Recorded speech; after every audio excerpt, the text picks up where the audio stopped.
Welcome to Fishy Work, a podcast on ecologies, labour and fish governance. Today we're talking with Melissa Marschke and Peter Vandergeest about working conditions in industrial fishing.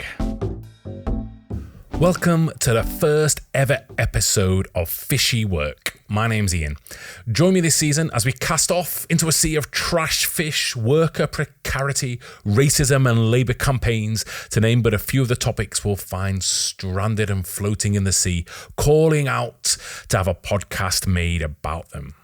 But you may ask, why are they calling out to have podcasts made about them? What's so interesting about labour at sea?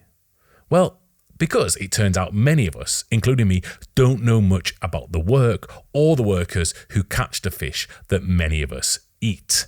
Sure, you might have a vague sense that there's overfishing. It pops up in the news with semi-regularity. And maybe you have a romantic idea about fishing. Ideas about gruff men with impressive beards and weathered hands and chunky jumpers who are lashed by rain for weeks at sea before returning to their homely wives at shore. If you excuse me as I adjust my Western-centric point of view for the moment, your romantic images might actually be of gangs of men with wide shorts and wider smiles casting nets across Southeast Asia. Or maybe it's the case that you know there's something fishy going on.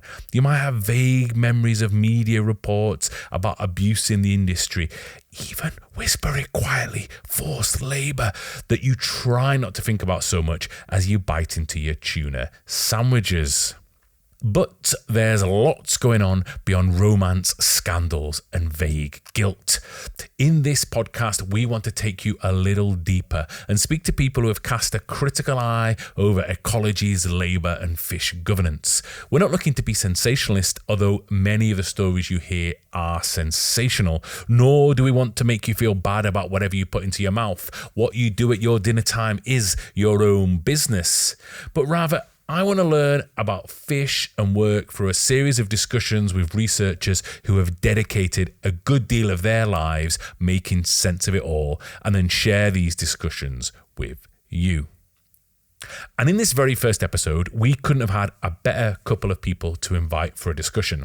I sat down with Melissa Marschke, a professor at the School of International Development and Global Studies at the University of Ottawa, Canada, and Peter Vandergeest, professor emeritus at York University, which is also in Canada.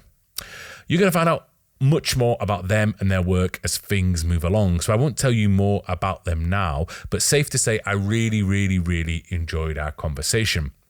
We spoke about what structures working conditions at sea, why it can be so bad, and yet why fishing is still meaningful for many fisher folk. We also spoke about how researchers go about researching labour at sea and what organisations, campaigners and unions are doing to help improve working conditions.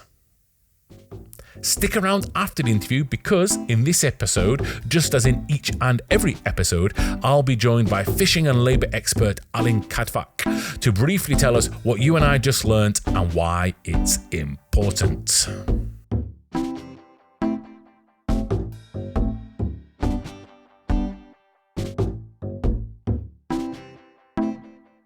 So it gives me really great pleasure to have both Melissa and Peter here with us. Thank you so much for coming on the show. Hi, Melissa. How are you doing?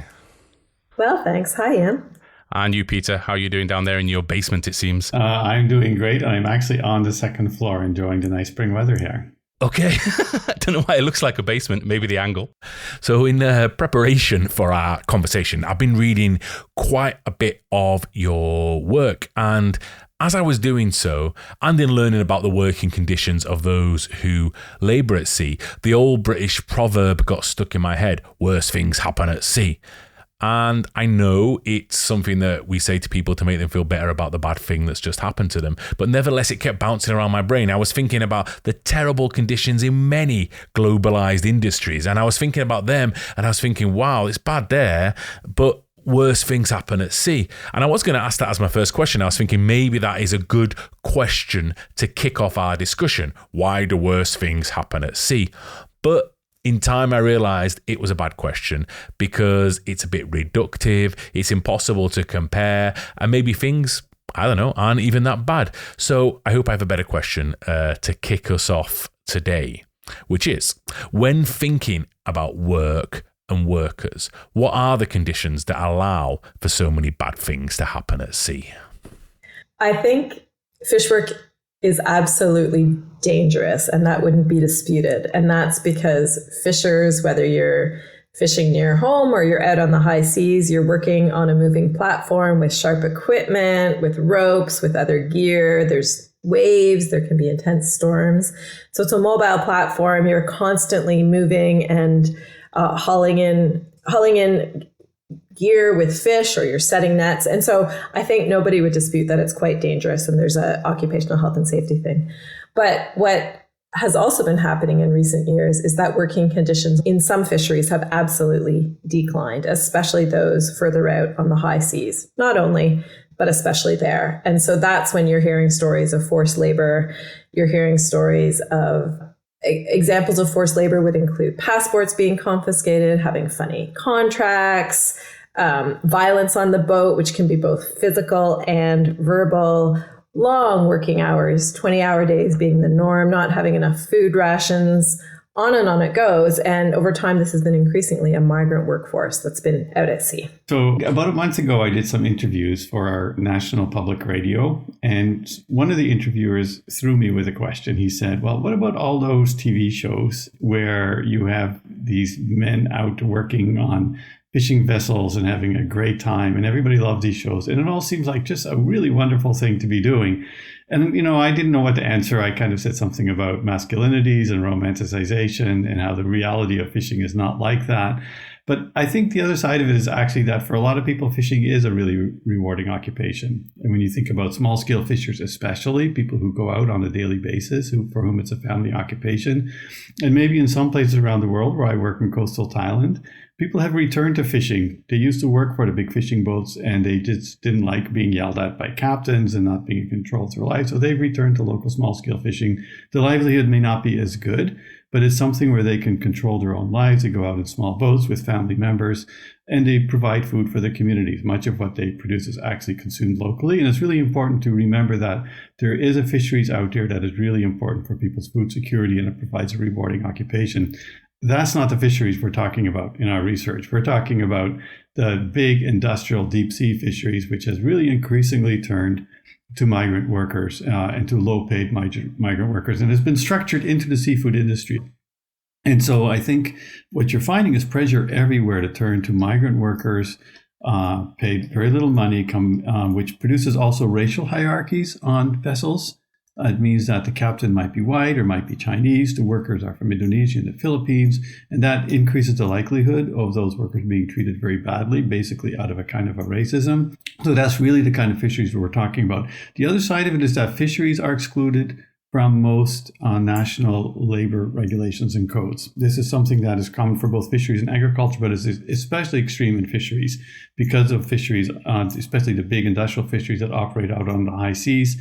There, a lot of countries say, look, they're fishing outside of our national territory, so therefore we don't have to apply minimum wage or, overtime hours and all that kind of stuff. And also, when you're out there, of course, nobody's monitoring you. So the captain can come back and fill out a logbook and say, well, this worker worked, 12 hours or 14 hours a day, which is actually what the ILO Workers in Fishing Convention says, when in reality they're working 18 or 20 hours a day. And it happens all the time. I don't think any logbook around the world in these industrial fishing vessels is filled out accurately from what we've seen, because we've seen them. So you're kind of out of sight. It's very hard to monitor and regulate, and you're excluded from most basic labor laws and conventions. I think at work, when I used to work at a university, when I had to fill in my timesheets, there was also a work of fiction as well, but it was for a different reason. that was to hide self-exploitation and overwork. But I'm fascinated by the sort of the racial divisions or ethnic divisions within the workforce, and the increased use that you talked about, both of you, of migrant labor. And I suppose for many people who have no idea about what a large-scale fishing vessel might look like, the question might be, how's that come about? What are the mechanisms in place that allow for, a white captain and a Thai or Filipino or Indonesian workforce to be working there? who's involved in making that happen, or what are the systems and processes in play? Well, maybe you have to start by thinking about the main distant water fleets right now. The largest fleet in the world is China, followed by Taiwan, Japan, Korea, and Spain. So those are the top 5 distant water fleets. And those fleets, particularly the Chinese fleet, has increased rapidly in the past decade, in part in response to this need for seafood and processing hubs and exporting to various markets, including Europe and North America. Those boats will have a captain. The captain is not always the same nationality as the flag of the boat. So say a boat was built in Japan and then sold to Taiwan. So it'd be flying with a Japanese flag, but it would be a Taiwanese company owning the boat with a Taiwanese captain.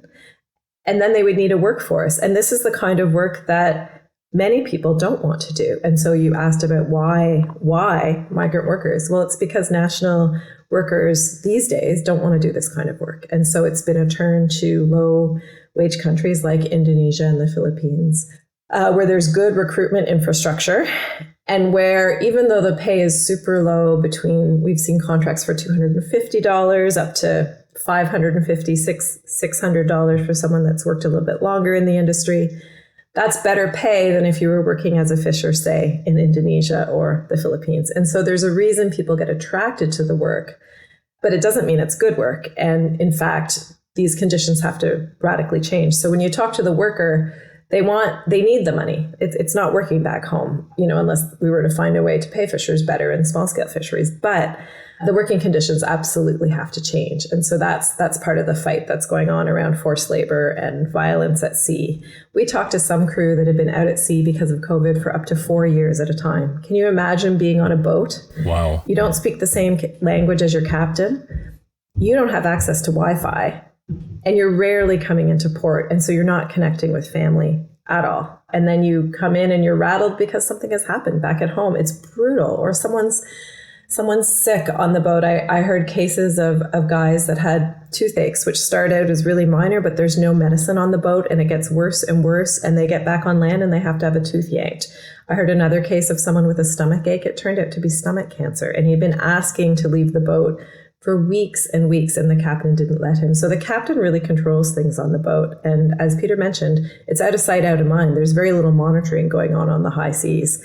And so the captain's rule really makes a difference. And so if you've got a captain that's kind and ethical and finds a way when transshipment is having to send a worker back to shore, that's great. But we're unfortunately hearing a lot of cases where workers are being overworked and hugely exploited. And that's the piece we're quite concerned about. Just to kind of step in, one of the things that we've been looking at, drawing really on migration scholarship, is the availability of an infrastructure to recruit workers, right? So that's what migration scholars talk about a lot. Migration doesn't just happen. You need the people who recruit, you need ways of sending people overseas, getting into the vessels. And so in the case of the Philippines, it was already there because the Philippines have long supplied workers for seafaring in general, also for kind of cargo vessels. And so what it means is that many of those crewing agencies that were supplying and continues to supply a lot of workers to cargo vessels are now also supplying workers for fishing vessels. And if you look at, for example, some of what's happening right now with the vessels being sunk out in the Middle East, and you look carefully at who those workers are, I think you'll see Philippine workers probably. Many of them would be, not all, also Eastern European workers and the like. The way those workers get to their vessels is the same as the way workers get to fishing vessels. However, within the Philippines, work on those cargo vessels is considered way better than work in fishing vessels because you'd much rather be on a cargo vessels because there you're going to be in port more often. You're covered by the Maritime Labor Convention from which fishing is excluded. And so there's a certain amount of regulation that goes on. You have access to Wi-Fi, which you generally don't when you're on fishing vessels. And so there's a kind of a hierarchy within the Philippines in terms of where you're likely to end up. Some of the crewing agencies we talk to, what they do is they'll make workers go and work on fishing vessels for a stint or two before they'll put them on a cargo vessel as a way of just kind of getting some workers for the fishing vessels. Indonesia is a bit different. We've been tracing also the evolution of a crewing agency infrastructure. It started with Taiwanese vessels showing up in 1980s, 1990s. At that time, they were more using Chinese labor they would pick up in mainland China. But they started picking up workers directly in Indonesia. as they pass through. And then from that, you also had the development of this infrastructure of crewing agencies, who are often considered by many to be some of the worst exploiters, because very often the workers are not paid directly. The vessel owners will pay the crewing agencies, who then pay the workers. And along the way, those crewing agencies will deduct many different kinds of fees. And this is one of the biggest complaints of these workers, because they are there in the end to make an income for their families, to support their families. That's the main reason they're working. They're not getting any direct enjoyment out of this themselves per se. And so when they get a lot of deductions for fees and other kinds of things, that is a big problem for them. So those crewing agents really are kind of dominant players in the whole system, and often are kind of what people sort of target as being one of the main exploiters, along with the vessel owners, because they control so much of that whole system. I've heard that, for example, when a crew member dies, this is what I heard in Indonesia from some of our researchers there. If a crew member dies while fishing, it's considered winning the lottery for the crewing agencies. That's the way they talk about it informally. Why is that? Because it's required that those workers now have insurance. But the insurance money doesn't go directly to the family. It goes to the crewing agency, and then they send some of it to the family, but they keep a lot of it themselves. So that's kind of an example of the way those crewing agencies are able to kind of leverage their middleman role in order to really make a nice income for themselves. They all have nice houses, they drive nice cars, and so on and so on. So there's a lot of attention in Indonesia to the role of the crewing agencies and how they can be maybe taken out of a lot of these kinds of middleman roles. For example, paying workers directly is one way of doing it, paying insurance money directly, all these kinds of things. It's been so hard to regulate, and everybody says it's someone else's responsibility. So middle person agencies in Indonesia or the Philippines, the recruitment agencies, that's national. If you think about the company that owns the boat, that's another nationality. It depends what port a boat lands on.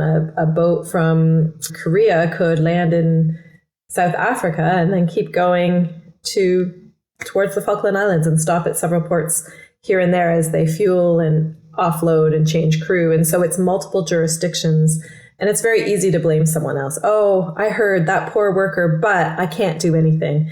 And so this is part of the problem, is a captain will appear empathetic if confronted and say, well, really, that's the recruitment agency. A recruitment agency will do the same about the boat and the captain. And so this really, there's ways to solve it. Peter made a point about direct payment is a great way, not confiscating passports, having proper visas as you go in and out of port. There's ways to handle all of this, but it's a dodgy system with lots of opaqueness at the moment.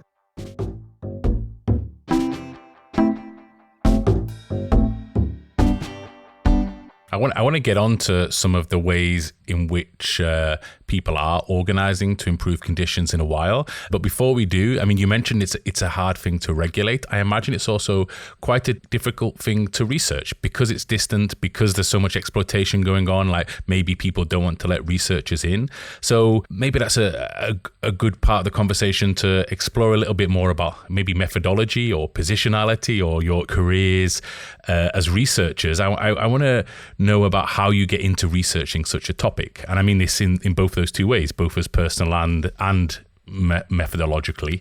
You know, what led you to labor and fishing as researchers, as people, right? And how do you go about finding out what you find out? Great question. So much of my earlier work was in Cambodia, and it was with small-scale fishers. And I was looking a lot at small-scale fishing livelihoods, the struggles fishers were having as fish in general were declining on the coast, and forms of community management. So were there ways to better manage the fishery, etc.? And one of the frustrations was, as much as local communities were doing, there was still trawls further out at sea affecting the fish stock. And so it was a lot of work that they were putting in, and there were for sure some wins. You can do tree replanting, you can have fish sanctuaries, but the bigger picture, stocks were still declining.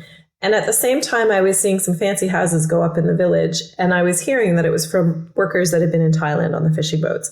But I'd never really probed what that meant to be in Thailand on the fishing boat.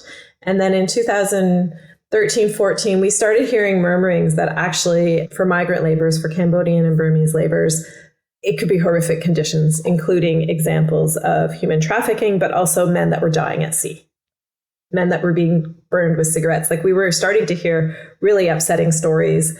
And that's when Peter and I connected on this because of his work in Thailand. And we realized that we could actually do port work with migrant Cambodian workers in Thailand to start hearing about their experiences. And so part of the work was to find out what the heck is going on. Because on the one hand, I'd seen these amazing houses being built, and on the other hand, I was hearing these horrible stories. And so what gave?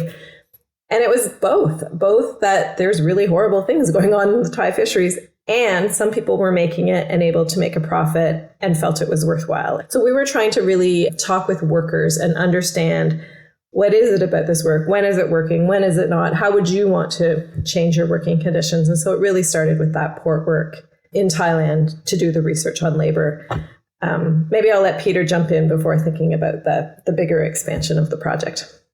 Well, I think, I was thinking about that question, and it really just depends on how far back you want to go in our careers. Like, how did I end up being a retired professor who spent his life looking at very broadly development studies and marginalized people in Asia? And it had a lot to do, I think, originally. I have a degree in chemical engineering. This wasn't my original career, but I ended up not wanting to, work in a oil and gas industry the rest of my life in a small town with a lot of industry. Instead I went off to Thailand and I taught engineering for 3 years. And that's how I started my engagement with Thailand, and also started my engagement with development studies, and ended up getting a PhD in the field and spending my life teaching and doing research in that. And it really comes out of a curiosity of wanting to know about the world, but also really being interested in the lives of marginalized people. And most of my life, I worked on actually forestry issues and how forestry policies limits local people's access to forests for livelihood purposes. I spent many years writing and researching on that topic. But my research was actually in a coastal village where I started doing my research for my PhD, where I spent many years. And then that coastal fishing, there was also a lot of small scale fishing. And so that also kept my feet in the question of fishing. And so when that scandal in 2014 came along, we had just actually gotten a research grant, me and Melissa, to do research on both fishing and forestry issues. We basically abandoned the forestry side of the research project and jumped headlong into the fisheries because it was such an important and compelling topic.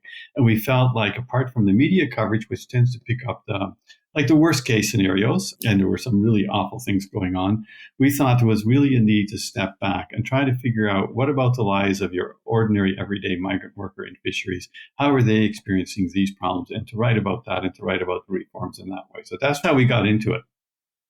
Our next step then was, we realized that a lot of the seafood exports from Thailand are actually being sourced internationally. Most of the raw materials being imported, and a lot of it is tuna from, in this case, Taiwan, and that many of the workers in the Taiwanese fisheries are from Indonesia and the Philippines, and we were both Southeast Asian, so that made sense. So we thought, the next project, we'll just do that. We'll add Taiwan to our research, and that was just as COVID started. So we couldn't do the field work that we wanted to do. So what did we do? We started doing Zoom calls with support organizations in ports around the world, particularly Stella Maris chaplains, who are amazing people. And they are the ones who, on an everyday basis, when a fish worker is having a problem, they will often go to the seafarer centers in ports if they can get to port. And they will go to the Stella Maris. This is the Catholic organization, and they provide support of various kinds. So you don't have to be Catholic to go to them. So they provide support in these major fishing ports all around the world, and they really know what's going on, what the problems are. So we started doing Zoom calls with them, and from there we started also working with ITF, the International Transport Workers Federation, who also provides a lot of support for fish workers. So in a sense, COVID kind of pushed us to become more global. And that's how we ended up doing what we are right now. Most of our interviewing of workers is with the help of these support organizations and in ports. So that's how we do it. We also had a graduate student, Mallory McDonald, who was able to spend some time in Taiwan during the pandemic, because at that time there was no COVID. And she spent a lot of time just sitting with workers, going through their daily work routine. Like, what do you do when when do you wake up? When do you work? When do you eat? What's the nature of the work? What's the danger? And they show them videos, because these workers take videos of their own work. And so she observed videos. We can't go on the vessels. Our research protocols won't allow us to do that. It wouldn't be considered safe. But there's a lot you can learn just by talking with workers in detail, and also talking with the support organizations. Yeah, we've also had graduate students in Vietnam looking at the blue boat fisheries. So that's an example of a fishery that's not out in the high seas, but blue boats tend to go past Vietnamese waters and are often caught, say, in Indonesia or Malaysia. And it's a less studied workforce. But even there, we know there's no formal contracts. It's a masculine space. The guys are out for a month at a time. And the will of the captain is huge there. It really matters. So we've done that. And we've had another graduate student work in Canada, starting to look at if Canada has a distant water fisheries and if they use migrant workers in our inshore fisheries. We don't, but we do for our seafood processing. So we've been trying to puzzle through here back at home a little bit our own workforce. So we work with graduate students. As Peter said, we work with organizations, the International Labour Organization, the International Transport Federation, and then these key port actors, Stella Maris being rather incredible to really allow access. I was able to spend 4 months in South Africa working with one of the port chaplains and do a lot of interviews with crew coming through Cape Town Port. And that was really powerful just to have the time to sit, to learn. And you might ask, well, why are they even interested to work with us? They're already doing their welfare support work. And I think it was partly that it was a chance for us to co-learn together. We were looking at the lives of these workers, and many have been working in fisheries for 30 years, and they've had experiences on multiple boats. And so being able to compare and contrast and look at the current moment and talk about how they manage the hardships at sea, which are really hard, and then meet other workers who are like, I'm out. I'm going home. This is too much. So just getting the variety and the contrast and being able to also give some support to an organization like Stella Maris has also been really great. So it's not just for research, but it's about a co-learning and moving forward, because ultimately we want to nudge these fisheries to be better. Like that's the bigger game. Mm-hmm, mm-hmm. It's actually pretty interesting because I imagine for most people who are researchers in the social sciences more broadly, it's not always the case that you have, first of all, interested, civil society or labor organizations that want to work with researchers, and also media attention on the topic as well. And I imagine journalists are also wanting to know about, what you found out and so on. I imagine, and for someone who doesn't work in such a field at all, that it's both has its positives that you spoke about then, that you can co-learn and so on and so forth, but maybe also its dangers. You might upset people, you might suggest things that they think are different if you're coming from outside. Or am I wrong in that assertion? I can at least say for myself, I didn't come to doing the media work very easily. Even a podcast like this, it's not my forte. I love learning with workers. I'm happy at a local level. I love writing. I'm happy to share papers, but over time, it's just become clear that we have to speak about it. There's no choice. It's an important set of insights we have. And people, thanks to the great work of journalists and others, people are starting to pay attention to this and are wanting to nudge it forward. And we've had this privilege of speaking with workers and have these insights. And so I think it's important that we share what we understand. And yeah, it probably does make certain sectors unhappy. Maybe especially here in Canada, because in Canada, I don't think we've really figured it out. And so we're not getting a great response when we kind of nudge and make points for the Canadian government to do better on, seafood supply chains and sourcing. We're just getting a cold face right now.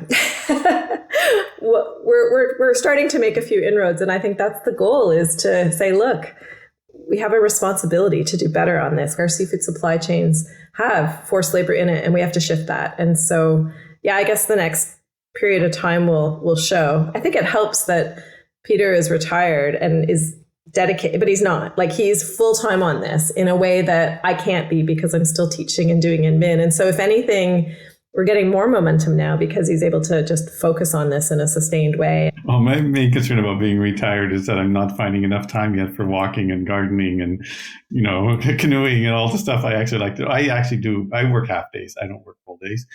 Yeah, those moments do come up where we might do an analysis of something that's a bit different from what some NGOs might be doing. So we tend to reject often the more, I don't want to use a negative term, but let's say the highlighting of some of the worst cases. And we tend to back off and say, let's look at the general situation and what's the best way forward. So for example, we tend to, as an actual strategy for pursuing bad cases, we tend to not be very much in favor of the anti-trafficking approach, because it's a criminalization approach, and you're not going to get labor justice through criminalizing bad crewing agencies or bad vessel owners. You're going to get labor justice through approaching that through labor laws. Unfortunately, labor laws tend to be kind of weak or not applicable, right? So this is the dilemma.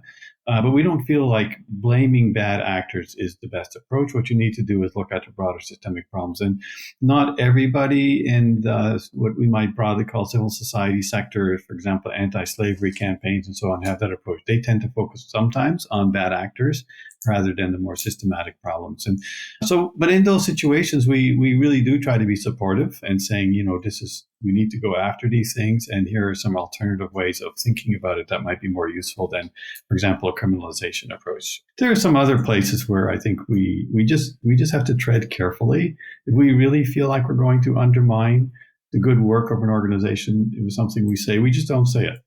Right? There's different ways of communicating and discussing things with people. On the whole, though, I'd say our relationship with the organizations we've been working with have been really positive. Organizations like ITF, the International Transport Workers Federation, and Cell-Ameris will probably be our key organizations. And organizations like ITF, they know what they're doing. They are very smart, astute people. I'm in awe of some of the things that they've been able to accomplish, actually.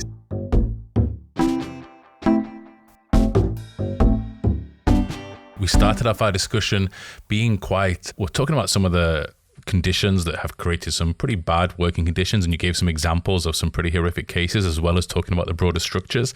And we've started to touch a little bit on how some of these organizations are trying to address these issues. But I'd like to sort of move in a sort of final part of our conversation to be maybe a little bit more optimistic and maybe looking a little bit more into the future. Because on one hand, a cynic might say, well, you know what? It's just another globalized industry with lots of exploitation. The same when I buy my telephone, it's probably, there's probably forced labor in that, the same here, there, etc., and so on. So I hesitate to ask the question, what is to be done? But basically, this is sort of where I'm coming from. Like, what can be done, if anything, or what is being done in this sector to try and improve the working conditions of those who labor at sea? Well, lots can be done. In fact, that's probably what gives me a lot of hope. It's filled with potential. And at the same time, lots needs to be done. So we both mentioned the International Transport Federation. We had the privilege of working with them in Ireland, looking at their campaign work for migrant workers. And through a 10-year sustained campaign that was media savvy, that used vessel tracking data, that worked with migration lawyers, that looked at contracts, that understood recruitment policies, they argued that migrant workers coming into Ireland's fishery, they were being paid half of what European Union workers were making. And they were able to show that. They were able to show that they were working excess hours, and that the boat owners who were claiming a 39-hour standard work week, that it just wasn't true. And so recently, Ireland has actually changed its policy. And so migrant workers will be on the same footing as EU workers, which is a really important win. And they will be paid a proper wage with the rights towards citizenship after 5 years. So it's huge. And it's an example of a savvy, smart, dogged campaign over a decade that made a difference. And they persisted. So that has been really exciting to watch and to learn from. Their bigger goal is unionization, but they're thinking thoughtfully about where to start in different contexts. And they have the ITF, they've done more work globally in cargo, but as they move forward in fishing, they're looking at different parts of the world and have a number of fisheries officers. If anything, they just don't have enough folks to do the good work that they do. So that's one example of an organization that's really hopeful. In the Canadian scene, we could be watching what's happening in Europe with the due diligence policy, right? That came through at the European level. I think a number of countries contested it recently, the due diligence policies. And so just maybe tell us what that is. It's mandatory human rights due diligence policy. This is actually policy that governs supply chains, so companies have to adhere to, and it has both labor policy and environmental policy together. It's twinned, and that's what makes it so exciting, because it doesn't separate out working conditions and environmental decline. So you can imagine for seafood where, yes, there's overfishing, but there's also this labor exploitation. So it's something that really will work in the case of many commodities, including seafood. And the European Union has the first kind of advanced policy on it. That's, still contentious within the EU, but it's moving forward. And so I think Canada could look towards seeing how these due diligence policies work, how companies respond, if auditing is done in a more careful, thoughtful way. So those are some of the spaces to watch that give hope and where you could see other countries following. Just want to also mention the really amazing early work of Greenpeace, also Environmental Justice Foundation, but especially Greenpeace, because they were the first among all the kind of environmental organizations to include human rights and labor justice in their definition of sustainability. And starting way back about 15 years ago or something like that. And I think their influence in this has been huge. So they will not talk about sustainable fisheries without also talking about the workers on those fishing vessels. And it's really to their credit that they've been doing this, and they've been doing this in a sustained way for quite a long time now. It's part of what pulled us into it as well initially, even though we don't work directly with Greenpeace at the moment. Environmental Justice Foundations, we have a relationship with them in Thailand. So I think that's a big part of it, is like, don't just worry about sustainable fisheries. Think about both sustainable fisheries and human rights and labor rights. And often the same infrastructure that is being put in place to try to monitor fisheries and regulate fisheries can be mobilized to also look at, to monitor what's happening with workers. But then there's another danger there, which is that if you only have top-down regulation, it's in the end not going to be effective, because the thing to remember is that when you're on a fishing vessel, you're really vulnerable to the captain. There's a whole history. People talk about the captain being kind of the embodiment of the state. They really have this authority that you're not going to find in too many workplaces. And because you're at sea for such a long time, workers are very vulnerable. So what you really need is a way for workers to be able to bring forth grievances in which they feel safe to do so. And our argument is that ultimately that's only really going to work through independent, preferably worker-based organizations, right? So an auditor is not going to find things. There's another organization called the Outlaw Ocean Project, which has been doing some really amazing work on some of this in relation to China, seafood processing and fisheries. And they've shown pretty clearly that just your basic audits do not work. So you need to find ways of organizing workers and having ways for them to get involved in regulating their own work conditions. I mean, my model is the collective agreement. I'm part of a union. Most of my workplace, when I was still working, was really regulated by our collective agreement, not by labor law per se, even though labor law was out there as well.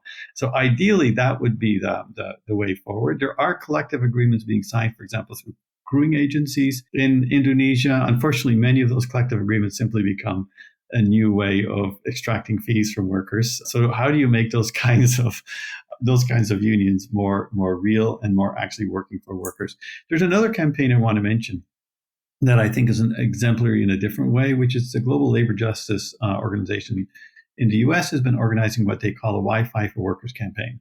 And so right now, many workers on distant water fishing vessels do not have access to Wi-Fi, even if the vessel has Wi-Fi. And there's a variety of reasons for that. I think the captains might be afraid that workers are going to spend more time on Wi-Fi and less time out working. There's also arguments. It's expensive. There's fears. I'd say most fishing vessels to some degree or another engage in illegal fishing. It's not either or, it's there. They're catching species they shouldn't be catching, this kind of thing, and they're afraid that too much Wi-Fi would start to reveal some of that. I mean, who knows all the reasons why. But if workers were able to have access to Wi-Fi, for example, an hour a day, and by the way, workers in cargo vessels do get that access, is part of the practice, and it's another way in which fishing workers are marginalized. It would, first of all, it enabled them to keep contact with their families. And this is something that is psychologically really difficult for workers in fishing, that they're out there at sea and they do not know what's going on with their families. And their families don't know what's going on with them. So that would relieve a lot of psychological and mental stress for workers. But the other thing is, once you get access to Wi-Fi, then you can start to communicate and potentially organize and contact support organizations. So it could be a real game changer to an ability to organize workers. It is very difficult to organize workers in fishing because of just the nature of the work, the fact that they're out at sea for so long and their inability to communicate. So this would overcome a key obstacle. Just one comment on Canada, on kind of how things can be more positive. Out in Newfoundland, which is one of our major fishing provinces on the East Coast, there has been a really strong militant union there for many, many decades. And that union has had a huge positive impact on work and fishing. Workers do often get organized on vessels and just basically say, look, we're not going to work anymore unless the captain stops beating us or this particular person, or we're going to stop fishing unless you give us better food. Or maybe, don't work such extreme hours. This happens. We hear about this all the time. What doesn't happen so much is they then link up with support organizations or become unionized. It doesn't often take the next step. But the organizing does happen on a ship-to-ship basis. There is a sense when we talk to support organizations. I remember talking to, for example, a Champlain in Singapore, where a lot of vessels stop for recrewing and resupply. He says that there's been a big change over the last, he's worked in this sector now for 20 years. And he says the last so many years, workers have become much more aware of their rights, so to speak, much more ready to go to support organizations. Vessel owners have become afraid to engage in some of the abusive practices that they used to. Now, I'm getting this in two different ways because I think that's probably more true of Philippine workers than Indonesian workers, because the Philippines just have more of a history of being mobilized and understanding their rights than people in Indonesia. Many of the results we're getting from talking to workers between contracts in Indonesia says they just don't get their rights. But, that is basically means there's a lot of work to be done. And I think, for example, the Taiwanese government has made huge efforts to work on improving conditions on its fleet and takes that quite seriously, as does Japan or Korea. So we know that certain fleets are realizing it's been problematic and they are trying to improve working conditions. So we'll have to keep nudging that along for all fleets. Unfortunately, we're not hearing the same about the Chinese fleet so far, but they do have some concern about their international reputation, so who knows? And because of the Outlaw Ocean Project, I think more and more sanctions are going to be coming down on seafood exports from China. Yeah, for sure. And that makes a difference. That external pressure, actually, it really does make a difference. I mean, ultimately, the real reform has to come from both worker organizations and from the governments, where the vessels are flagged and from which they're operated. Those are the most important ones, and perhaps the home state for the workers. But importing states, they can make a difference by putting pressure on where those seafood imports are coming from. Importing states matter. We often think we're off the hook. Well, we don't have a big fleet. We're not doing the fishing. All we're doing is eating the seafood. Well, yeah, we're eating the seafood, and our seafood should not be tainted with forced labor. That is something that can make a difference. And what you and I buy, I often get this question, okay, what seafood should I buy? My answer is usually buy whatever seafood you want. It's not going to make a difference. Your and I consumption choice. Although if you feel like, no, I don't want to buy seafood because I know might be going on with it, that's a great choice. I do make a point from trying to buy from ethical sources. I don't think that's going to change what we're talking about per se. It's just kind of my own ethical choice. But what does make a change is when you put pressure on the companies, the retailers, and on government to say you need stronger policies with respect to seafood imports and where you're obtaining your seafood from. The structure has to change. It absolutely makes a difference for companies to be regulated and to be thinking about their supply. They claim it's free from tainted labor, and it's not. And so we have to do better. Companies have to do better. Importers have to do better. And it takes a whole variety of ways for that to actually happen. If I wanted to sum up what we've been speaking about, it's the complexities of questions around exploitation and labor at sea. The response to that has to be equally complex. All of the things you mentioned there around labor organizations, around international organizations, and around pressure on importing states and the companies as well. But I think our time has come to an end. We've been speaking for quite a bit. I think I could speak to you all day because for me, this is absolutely fascinating because it's a totally new topic for me. But I have one last thing to do, which is to thank you so much for coming on the podcast and for your time today. Well, thank you. Thanks so much for your interest in the topic. Yeah, thank you very much.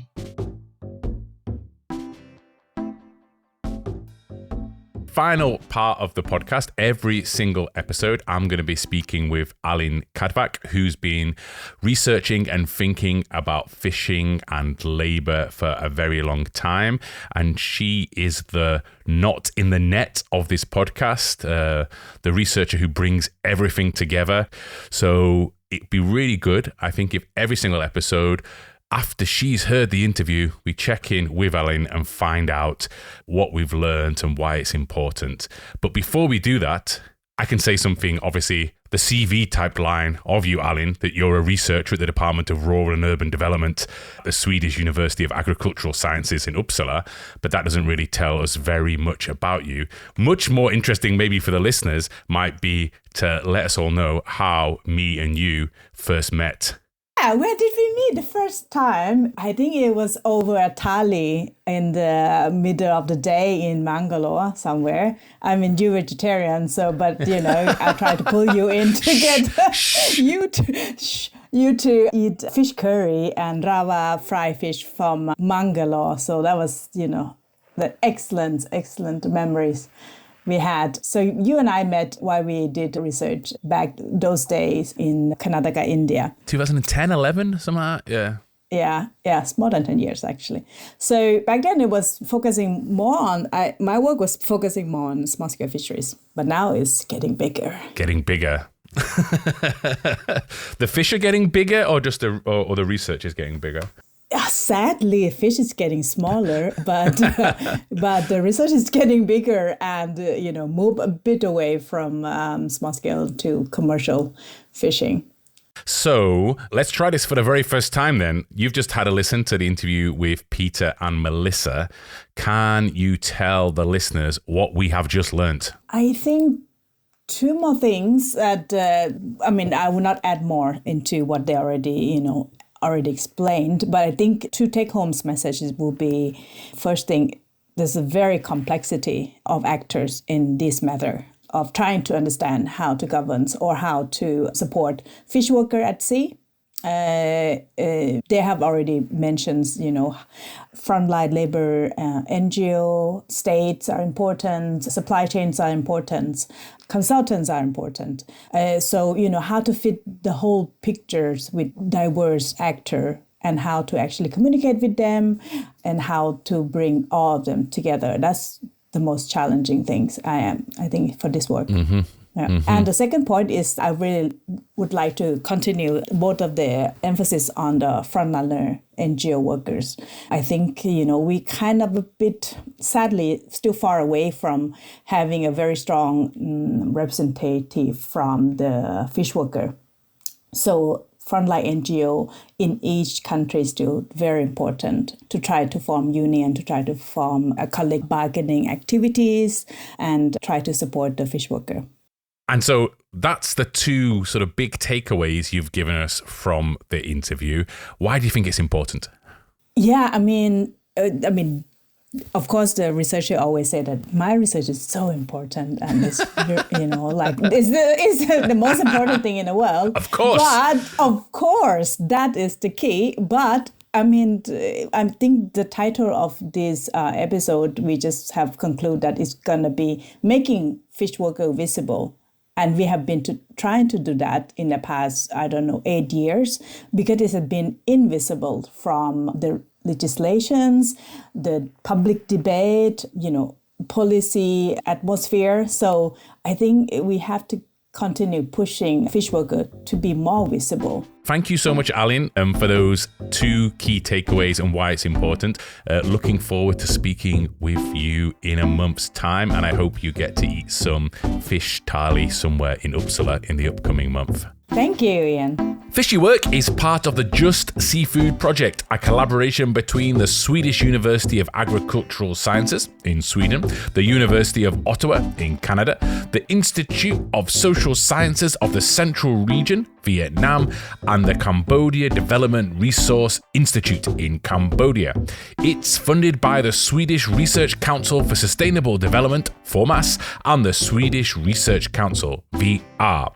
The project's principal investigator is Dr. Aline Kadvak, and I've been your host, Ian M. Cook. Ta-da!